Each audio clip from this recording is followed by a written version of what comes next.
ఇరాన్‌కి ఏం చేయాలో అర్థం కావట్లేదు. సరే ఓ పక్కన ఖొమైనీ మరణం, ఖొమైనీ అంత్యక్రియలు ఈ కార్యక్రమం ఒక ఎత్తు. ఇక్కడ ఏం చేయాలో అర్థం కాకపోవడానికి కారణం ఏంటంటే ఐఆర్‌జీసీ వేరుగుంది.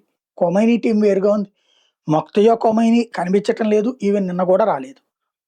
ఎవరు పరిపాలిస్తున్నారో తెలీదు. ఇప్పుడు దాడులు చేసింది ఒకళ్ళు, ధ్వంసమైంది మరొక చోట. 3 షిప్పుల్ని ధ్వంసం చేసింది ఐఆర్‌జీసీ. కానీ అమెరికా వేసిన దాడుల్లో నాశనమైనటువంటి ఆస్తులు ఇరాన్ ప్రజలందరి ఆస్తులు. ప్రభుత్వ ఆస్తులు, ప్రజల ప్రైవేట్ ఆస్తులు. ఇక్కడ ఎవరిని ఆపగలుగుతారు? ఎవరు ఆపాలి? పెజెష్కియాన్ అధ్యక్షుడు. అతని మాట ఐఆర్‌జీసీ వినదు. ఐఆర్‌జీసీ మాటని ఖొమైనీ ఫోర్స్ వినదు. ఖొమైనీ ఫోర్స్ మాటల్ని అందరూ కలిసి వింటారంటే లేదు. పెద్ద ఖొమైనీ చనిపోయిన తర్వాత ఒక రకంగా ఆస్తి గొడవల టైపులో ఇరాన్ మీద ఆధిపత్యం కోసం, ప్రపంచం ముందు హీరోలు అవ్వడం కోసం ఎవడికి వాడు చేస్తున్న ఘాతుకాల ఫలితం ఈ రోజున వెంటాడి వేటాడుతోంది.